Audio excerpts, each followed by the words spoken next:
And it all deals with the narcotics unit, which candidly, Robin, and you know this because you lived in the community a while, has had kind of a black stain over it for a long time. There have been a lot of questions raised about that unit, how it managed drug money, how it did what it did, and defense attorneys would tell you, how in the world did they get away with what they did? Let's talk about some of these prominent names, because Sure. we kept hearing over and over last night from your reporting that there were some high-ranking names in this list of 11. Who are we talking about? So let's start with two people who, if you voted last week in Knox County in the Republican primary for sheriff, they'll be familiar to you because they were on the ballot, J.J. Jones and David Ambrin.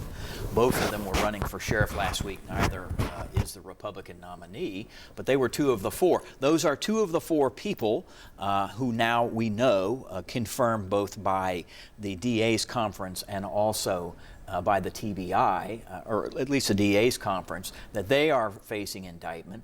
Interestingly enough, when this all started, they were out of town, so they still have to turn themselves in. But they are high-ranking. J.J. Jones was the sheriff for a good long time, and it was under him that a fellow named David Henderson ran the narcotics unit from about 2012 or 2011 to 2018. And honestly, what we're learning about the state charges all relates to a lot of stuff we've already reported in a federal case. Yeah, let's talk about that, because I think a lot of us assumed it was done at the federal level, Yeah. and then lo and behold, it's not. Yeah, it's an interesting case. It's been going on a long time now. So the United States government, via the FBI, began investigating around 2019 or 2020, perhaps, the operation of the drug unit under David Henderson. And he had, of course, a squad. He had a staff of people that worked there under him. What the government found was that Henderson was letting happen things like spending drug money on things that had nothing to do with drug investigation. The government says David Henderson has a fondness for Apple electronics and ordered or had directed the purchase of a number of Apple electronics. The federal indictment for Henderson, by the way, he is the only person who was indicted federally in this case.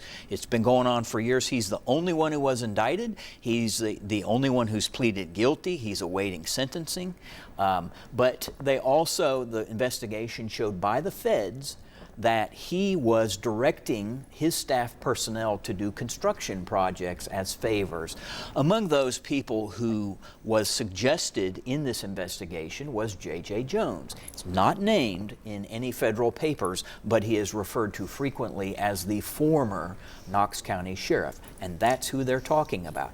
Now, this has been going on now for years, this federal case. I've talked to J.J. Jones a couple times. Just a few weeks ago, he was in here for our sheriff's debate that we had, and he said, hey, I want to talk to you about that. I've got nothing to do with any of that. That's not me. He said that to you? Oh yeah, and he said that before, and he said it to other people.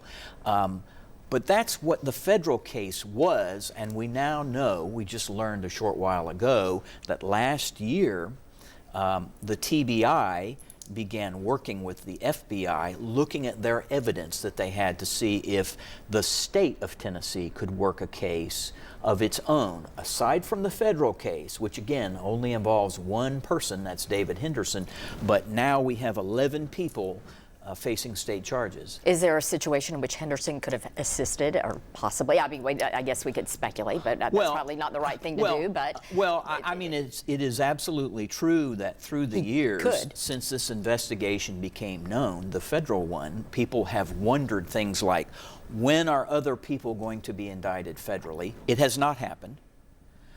Or is David Henderson going to cooperate? Now, the fact that he's been indicted in state charges tells me he's not been cooperating.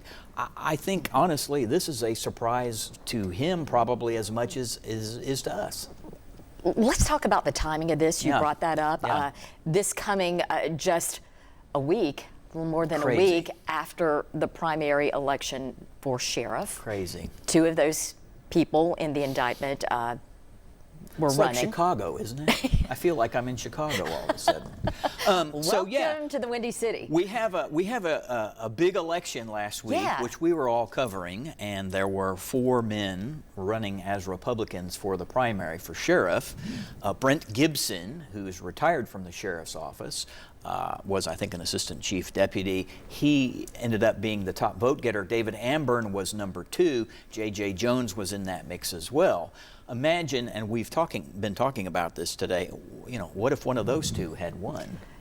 You can only wonder how things would be playing out going forth. It looks to me pretty obvious that the TBI and the pro tem prosecutor who's handling this case out of Nashville, the DA's conference, said, let's get the election out of the way, and then we can take our case to the grand jury. As you mentioned, you have been on this story since yesterday. We did get a statement from current Sheriff Tom Spangler yesterday evening, essentially saying, this was not on my watch. Yeah, and the sheriff has made that very clear repeatedly that, I mean, early on, right after he got elected in 2018, things started to shake out with David Henderson and other people. There were like raids at Henderson's house, and Sheriff Spangler was like, this is not me, this predates me.